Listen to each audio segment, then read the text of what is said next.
No niin. Elikkäs tästä tämmöstä videoa, että saadaan tommonen, miten saadaan tommonen öljysumu tohon vapari lohkoon. Merisun lohkoon OM601 on kyseessä.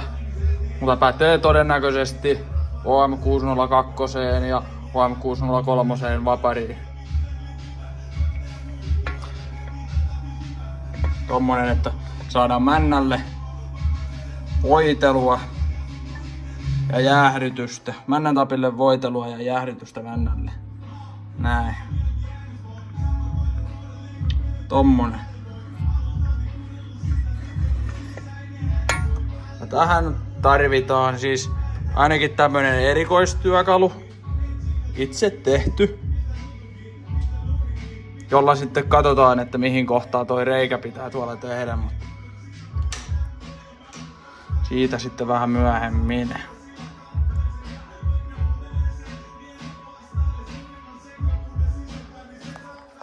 Joo. Elikkäs lähdetään siitä, että meillä on tämmönen öljysumu. Turbomallien öljysumu. Ja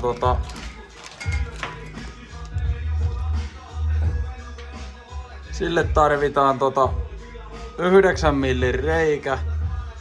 Mutta koska täällä lohkossa on niin vähän tilaa, ettei tää istukka pääse niin syvälle, tän porakoneen istukka, niin sen tähden meillä on tämmönen erikoispitkä terä.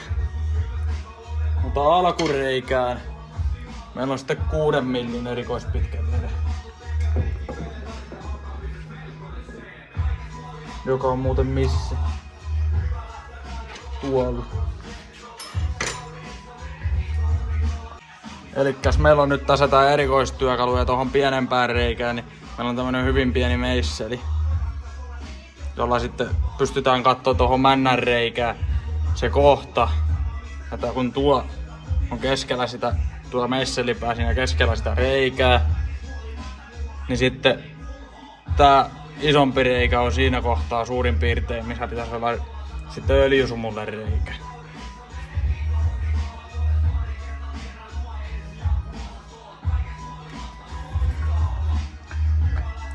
Vedetään tosta tollain. Toi tohon. Oikeastaan. Katsotaan tosta, että se on suurin piirtein keskellä. No niin, eli nyt pidetään sitten niinku noin sitä siinä, että tuolta isommasta reiästä pystytään sitten merkkaamaan, että mihin kohtaan se tarvitaan, kun tonne yritetään tähdätä tuolla öljysumulla tonne männän öljykanavaan. No niin, ja nyt saatiin sinne merkki, se ei nyt näyttää kovin hyvin, mutta saatiin sinne merkki ja tuo reikä on nyt tuossa männän öljykanavan kohdalla. Tällä tiedetään sitten, että se tulee siihen. Niin ja tän tää osa on mitattu sillä, että se on niinku tollain. Just eikä melkein. Sitten on siihen tommoset reihät, 9 millin reikä ja tommonen vähän pienempi reikä. Joo. Siellä on nyt kumminkin merkintä ja lähdetään poroon. No niin, ja nyt kun porataan vapaalla kädellä, eli ei ole pylväsporakonetta. Pylväsporakone olisi kaikkein paras, jos sen saisi siihen ja sillä tehtyä, mutta nyt ei ole mahdollisuutta, joten teemme vapaalla kädellä, joten pitää katsoa tämä terä suoraan tässä suhteessa ja tässä suhteessa suhteutettuna lohkoon. No niin, sinne saatu 6 millin aloitusreikä. Sitten olisi hyvä olla imuri, millä saa noin kaikki purut täältä pois. No, mulla ei nyt sitten luonnollisesti semmoistakaan ole, joten tää on tämmöstä niinku vähän pelailua. Eli nyt vaan pitää sitten kääntää tätä lohkoa toistepäin ja yrittää mahdollisimman hyvin ottaa kaikki pois, ettei ne oo tuolla öljyn seassa noin hilppeet.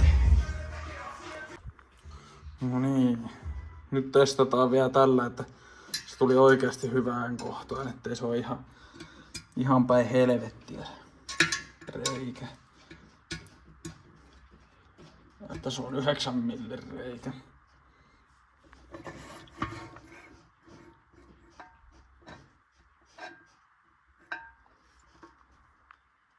Kyllä se aika hyvään kohtaan tuli. Kuva piki. Tai 3. Joo, hyvään kohtaan tuli. Se on nyt siinä just eikä melkein. Se ei mennyt ihan millilleen suoraan. Mutta se ei haittaa mitään. Tässä on vielä semmonen pieni pelivara, että kun tässä öljysumussa on tää varsi, niin tää taittuu suhteellisen helposti.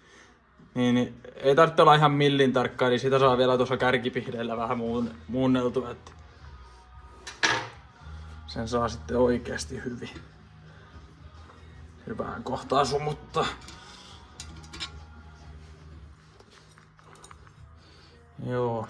Sitten ennen kuin sen laittaa sinne, niin pistetään siihen vähän jotain laakerilukite. Mulla on laakerilukitteena tämmöstä, no tää on kierre ja laakerilukite, mutta katsotaan jos tää kestää. Jos ei kestä, niin sitten tää kone hajoaa, mutta aika hyvin se varmaan pysyy siellä, kun se pitää vielä lyödä siihen, kun tää on aika jämpti sinne. Tää on varmaan vähän yli 9 milliä ihan tarkoituksella tehty.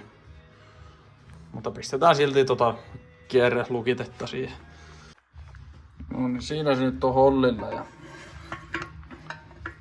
sitten vielä säädetään se ton reijän kanssa keskelle. Eli kiertokanki suhteellisen suoraan. Toi tonne hollille. Se vähän vielä heilui. On siinä ihan vaan jätetty siihen reijän suulle siihen. Sitten vähän säädetään sitä tuohon keskelle. Tässä on tuon reijän keskellä. Sitten mäntä alas. Sitten otetaan tämmönen jatkovarsi ja lyödään se sinne sisälle. Joo, eli tämmönen ihan kunnon leka siihen. Sitten toi tohon ja sitten vaan vähän napautusta tuohon. Se taitaa olla yhdelläkin jo hyvä, mutta lyödään nyt toinen kerran varmuuden vuoksi. No niin. Se on siellä. Sitten katsotaan vielä, että millais tää mäntä nyt menee, että osuuko se siihen.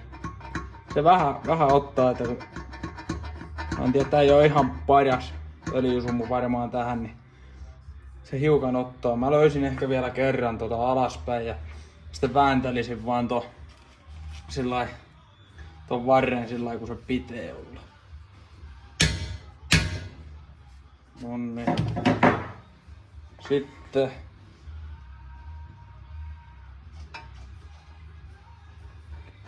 Sitten tällä männällä hiukan vääntää sitä.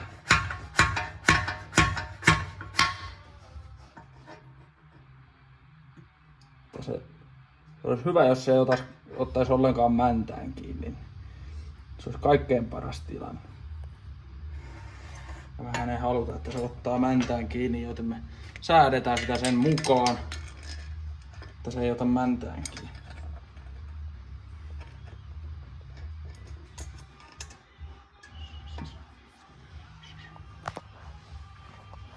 Elikkä sitten pidetään hiukan vartta tuossa ruuvinmeisselillä, kun toi itse kärki mikä tuolla on, niin sitä pitää hiukan vääntää niinku tohon suuntaan, että se ei ota siellä reijässä niinku tähän sivuun kiinni.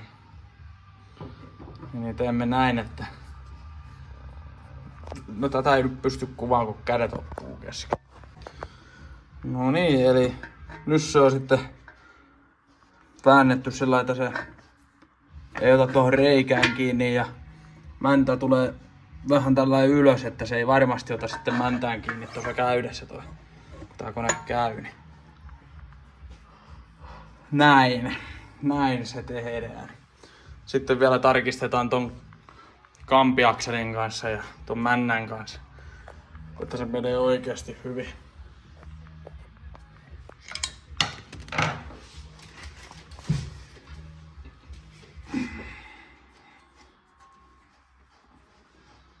Eli pistetään kampiakseli hollille. Nostetaan tota mäntää tuolta. Ja katsotaan, että se tulee suhteellisen ylös, kun tää on yläasennossa. Niin se tulee suhteellisen ylös tässä. Ja niinhän se tulee. Sitten tulee vielä laakereita väliä. Sillä mutta laakereiden kanssa sitten katsotaan vielä erikseen, että kuinka se sinne istuu. Ja säädetään sen mukaan sitten. Ja tää tehdään tosiaan jokaiselle männälle. Ei se sen kummallisempi sitten ole.